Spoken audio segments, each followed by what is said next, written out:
viewers, and it's a pleasure to welcome you all for the Stakeholder Outreach Initiative by P3 World Council. The Stakeholder Outreach Initiative is an endeavor to reach out to governments, authorities, and professionals to have a cross-pollination and sharing of ideas, best practices, opportunities, and innovation in the most crucial times where we all need to stand and rise together with shared values. We have with us today Dr. Ibrahim Hassan, the Minister for Higher Education for the government of Maldives. Before I begin with the interview, let me give you a brief introduction of Dr. Ibrahim Hassan. Dr. Hassan is someone who holds an extensive and deep experience in the field of higher education and learning, a person who has held several important positions in the world of academia, not only in Maldives, but also at the Sydney Institute of Business Technology, University of Western Sydney, School of Education, Macquarie University, Sydney. He has also worked with the Islamic University of Maldives, Villa College, Maldives, Education and Cultural Commissions of the Maldives in Olympic Committee. Dr. Hassan holds a PhD in Mathematical Abstraction and an MA from the Macquarie University, Sydney, Australia. He is currently serving as the Minister for Higher Education with the government of Maldives.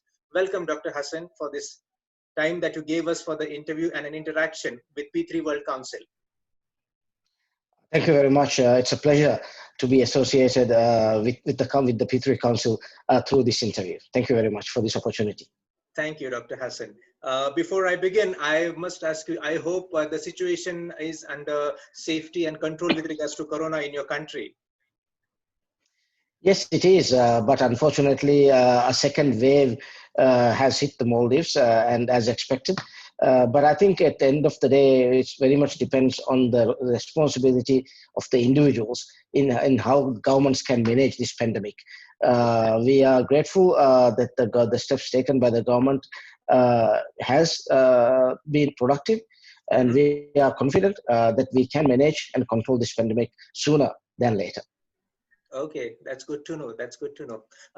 Dr. Hassan, you hold the place of being the Minister of Higher Education, and education is something that is on the list of every country with regards to when it comes to the strategic development goals. My first question to you is, what are the top 3 agendas of the Ministry of Higher Education of the Maldives to bring about a change in the education ecosystem in country?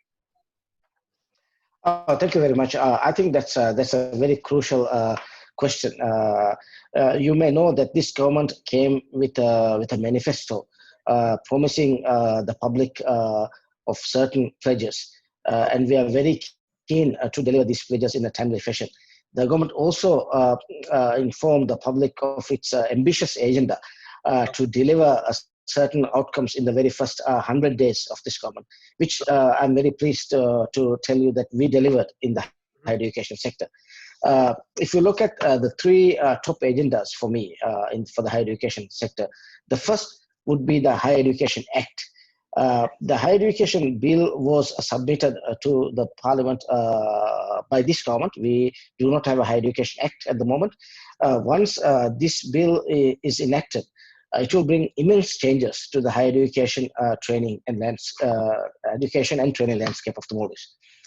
This bill is designed to address many current issues that we face in this sector, such as access to higher education, training, quality assurance, strengthening TVACT, that is the Technical, Vocational Education and Training Programs, and also private participation in the higher education. So the Higher Education Act is one of the top agendas of this government.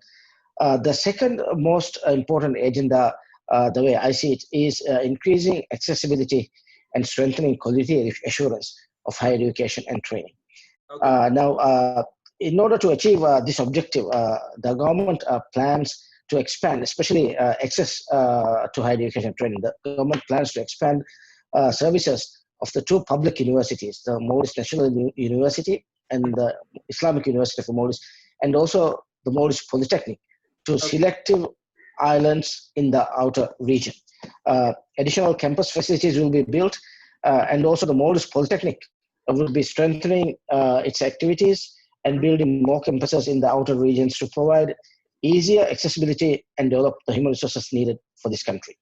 Okay. I understand the necessary amendments must be brought to existing policies, and new policies must be formulated to assist and encourage both local and foreign private education providers to establish their campuses in the country and in the outer regions. And we hope that the Higher Education Act will pave a pathway for this to happen in the near future. That's great I to must know. also note that higher education has rapidly expanded in the Maldives in the last couple of years. Okay. But this brings us huge challenges with it, and one of the key challenges is to ensure the quality of the higher education that's being provided by all parties, both public and private providers. The Maldives Qualification Authority under the Ministry of Higher Education is the government's body mandated to ensure quality in the higher education sector. The Higher Education Act, which when acted, Mm-hmm. the Higher Education Act, when enacted, will enable the Maldives Qualification Authority to carry out its mandate of quality assurance with greater authority. A strong MQA carrying out its mandate fully will create confidence in the Mm-hmm. country's higher education system, both Mm-hmm. locally and internationally. This can lead to higher enrollment figures, increased private sector participation, and more interest from recognized international higher education institutions to establish links with local institutions and set up campuses if possible. And finally, another key initiative that's on the top of our agenda is strengthening the technical, vocational, education, and training sector. Okay. Uh, this, I believe, a major overhaul of the existing TVET system and the radical image change of the Maldives Polytechnic is required to attract more youth to the skill development programs that we run. A Mm-hmm. holistic approach linking TVET to the current job market industries, focusing on programs that would attract youth, adapting modern teaching, learning techniques, and using a more technology-friendly approach would assist in modernizing the TVET sector. Okay. Currently, technical vocational education is perceived as the post-secondary option for the less bright students. And I'm sure this has been the case with other countries as well. But this is one of the challenges that we are now faced with. Okay. The ministry has begun a special program to change this negative perception of TVET. We Okay. would like to promote an alternative but equal pathway to higher education and training. Mm-hmm. As such, work is now underway to develop the country's very first TVET master plan. The Okay. master plan is expected to provide the direction for establishing a modern TVET system in the country. And this is, I must mention, we have never had a master plan for technical and vocational education and training in the country. So this is the first of its kind for the Maldives. I also believe that a major review of the current programs, resources, and management of the Maldives Polytechnic, which is directly under the Ministry of Education, is essential in order to bring out the necessary reforms. Okay. A project to refurbish and increase in resources of the main campus of the Maldives Polytechnic in Male, the capital of the Maldives, and its campuses in the outer regions is in progress. Okay. 2 modern ICT labs and an incubation center will be established on the main campus, and computers and other equipment will be provided to the regional campuses. This Okay. will put the Maldives Polytechnic in a better position to provide the kind of programs that we would like them to do for the youth. I see these three as the key agendas for my ministry for the next few years. Okay, that's impressive, Dr. Hassan. I mean, what you stressed upon, and one thing I really liked about is what you mentioned about changing the perception that people have towards technical and vocational education. What happens is in an ecosystem where different careers persist and different professions are there. What you mentioned is correct. I mean, technical and vocational education is equally important, and what you mentioned as one of the agendas of the government is to change the perception. It's highly impressive. I mean, it's really good to know. When it comes to digital skills, Dr. Hassan, what is the what is the government taking steps towards building digital skills amongst the youth in your country? That's also a very important question. I think at this day and age, it's impossible to ignore these skills and to develop the country and to bring about the kind of reforms we want, making the youth, empowering the youth to work in various sectors, both locally and internationally. Uh, I would like to point out two steps. Firstly, the government is digitalizing many of its services offered to the general public. The The private sector is also following suit. This would actually make the public realize the need to be equipped with appropriate digital skills to obtain services of public and private sectors without much of a hassle. Okay. The second point is the move of the government and the private sector to digitalize their services will require hiring of people, individuals with the necessary digital skills to provide the services to the public more efficiently and effectively. So there will be more jobs in the civil service which would require individuals to have these particular skills in the future. The Yes. public demand for digital skills in turn, I believe, will stimulate the interest of the many market-driven private higher education institutions to offer such programs in digital skills and technology. Okay. Coming back to the steps that the government is taking, I must first and foremost mention the very bold decision taken by this government to establish a Ministry of Communications, Science and Technology. This is a profound decision made by His Excellency President Ibrahim Hassan, which clearly demonstrates the importance given by this government to build a digital economy. Okay. The ministry is in operation since the government took office in November 2018. Therefore, this could be considered as one of the most obvious first major steps towards building a digital skills among the youth in the country. And also, if you look at the world trend today and the fact that we live in a globalized world, it will be of interest to my ministry and also to the higher education institutes to incorporate digital skills in their programs, irrespective of the field of the study the student is pursuing in high studies. Since digital skills will sooner or later will be considered as a life skill. I think we have read in research that a lot of the skills that will be considered in the next century is not even taught in the schools at the moment.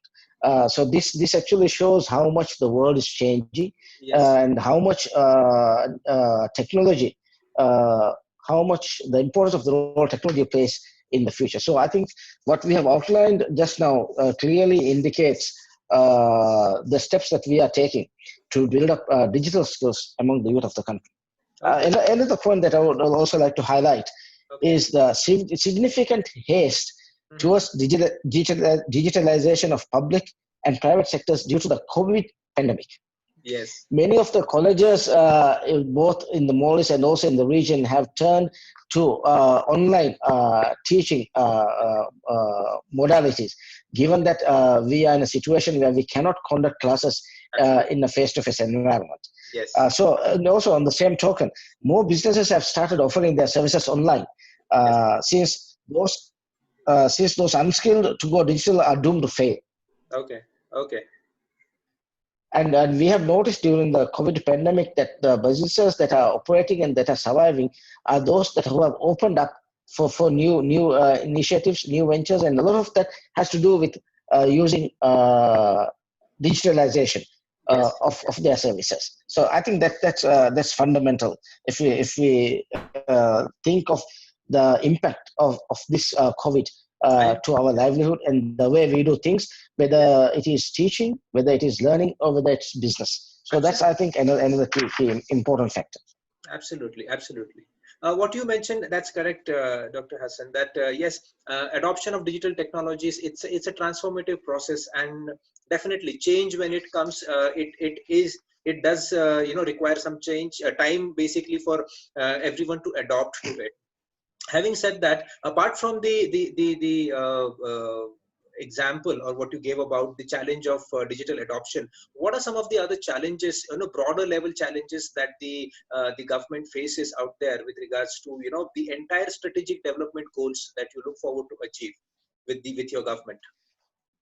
I think the key challenges that the government faces would be the same for most ministries. So let me focus on the challenges that I faced in this ministry. When we came to power, we noticed that there was no Ministry of Higher Education. President Ibrahim Hassan set up the Ministry of Higher Education, and which shows us the importance is placed on higher education and training, especially for the youth of this country. One of the key challenges that we faced when we started work is the lack of human resources. We had just about 43 staff at the Ministry of higher education at the time, but we were given a huge mandate to deliver within the 5 years. We now, and at the time when we first started our work, we did not have a middle management. There were no professional technical people with the required knowledge, skills, and experience to formulate policies and carry out higher education planning in the ministry. But I'm very pleased to note that in the last 1.5 years, we have attracted individuals with the right skills and the right knowledge to provide the necessary training and also the necessary planning and policy work in the ministry. And we also have some 70 staff working for the Ministry of Higher Education as of today. Okay. Financial constraints is another key challenge. I mean, financial constraints is always a key challenge. Absolutely. And given the impact of COVID, this has become a major challenge for us. You will be aware that the main source of income for the Maldives is tourism. And COVID has impacted the tourism sector heavily. And the income of the Maldives has greatly been impacted as a result of the COVID. So financial constraints will continue to become a major challenge for us to deliver our planned activities, not only this year, but also in the years ahead. Okay. The geographical layout of all the more difficult and costly. Higher education and training institutions need to utilize modern technology and different modalities of training and learning to increase accessibility to their programs, specifically for people in the outer islands. This itself is a challenge, and this also brings us other challenges for the government in terms of ensuring quality of the programs that are offered to the individuals in the outer islands. So this is something that we are really focused on. The ministry runs a number of schemes to assist students providing full and partial scholarships and also financial assistance. The ministry's plan to initiate more financial schemes specifically to assist special groups such as the vulnerable youth, the socially disadvantaged, and people with disabilities have to be put on hold because of the lack of funds for these new initiatives. Okay. So we are hoping once this pandemic is over, but we will have the necessary funds to address all these initiatives that I've just mentioned. But I must also point out, given the financial constraints of this, given the financial constraints faced by the country, and yet the president authorized 3 major schemes for this year to develop human resources of this country. The government went ahead with their plans for the National Student Loan Scheme, which was announced earlier this year before the COVID hit us. But given the financial constraints of COVID, the government still decided to continue to provide this student loan, because the government believes in the importance of developing the human resources that's needed for the country. That's very One of the reasons why we were able to overcome COVID the way we did was we had trained doctors, trained nurses, trained laboratory technicians, trained program managers, and a whole lot of Maldivians trained in various areas and willing to serve the nation at that time of the pandemic. That is the reason why I was able to convince the government that even at this difficult time, we must continue to invest in the youth. We must continue to invest in developing the human resources of the country. So the government decided to invest and continue with the National Student Loan Scheme. The government decided to continue with the President's Award Scholarship, which is given to the brightest A-level achievers. The government decided to continue with the High Achievers Scholarship Scheme, which is also given to the second tier of the brightest of the students who come out from the A-level studies. So that's an important point to actually highlight in this interview. That's a strong vision. That's a very strong vision. I mean, amidst a crisis, taking such a decision. I mean, it's impressive. That's really good. Now, Dr. Hassan, in the opening comments, you did mention about that the government is also having a mandate to have a private sector participation in the different agendas or initiatives that the Ministry of Higher Education would be running. So can you just briefly highlight as to in what aspects are you looking at private sector participation, because one of the key agendas of P3 World Council is to advocate and promote public private partnerships across the globe. And when you say private sector participation, I am looking at somewhere like a public private partnership model. So is that the same that you're talking about, and if yes, what kind of in what areas or what aspects are you looking for the private sector participation in the education sector, especially of Maldives? Let me focus on the higher education sector, because we have a separate minister for the education sector. Now, at the moment, we do not have any PPP projects within the ministry, but we have plans for private partnership projects in a couple of areas to ensure that the vision of this government can be achieved in a timely and a quality fashion. Okay. One of the areas let me just list the areas in which we would be looking for private public partnerships. One is that this government came with a promise to establish state-of-the-art TVET institutions in 3 regions of the country. Okay. This is an area in which we would like to explore the possibility of private public partnerships from interested participants locally and internationally. Okay. The government also came with the promise of to establish junior colleges in 5 regions. This is to offer students who do not perform well in their lower secondary education to proceed to the higher secondary education. We want to give them an alternative pathway to complete their higher secondary education, which includes technical and vocational education and training. We also want these particular colleges to focus on the skills that are required for employment in the area in which that particular junior college will be set up. So junior colleges is a model that we have that is a concept, is a dream we have for which we will be seeking private public partnership engagement. Okay. We also would like to establish some campuses of the Maldives Polytechnic in the outer regions, and we would like some of these campuses to focus on different areas of skill development. Okay. It does not all have to be engineering. It could be on other areas. Why not water sports? Why not hospitality? Yes. So these are areas in which we would be seeking public-private partnerships. So these are only 3 areas, but these are huge areas with a potential for a lot of benefit, not only for the investor, but also for the end user as well. So we are very hopeful that interested parties will come forward with a vision that would support the president's vision for a developed Maldives where the youth is empowered and where the youth has an opportunity to be employed not just locally, but also they'll be in a position where they can raise up the employment ladder to be in a position of power in both in the private and in the public sector. And I would also like to point out that this is not only for the boys but also for the girls. We would like girls to be empowered, and we are putting a lot of emphasis in marketing in our programs in the Maldives to attract girls to our programs. We have recently launched a very specific program focusing on building a resilient workforce.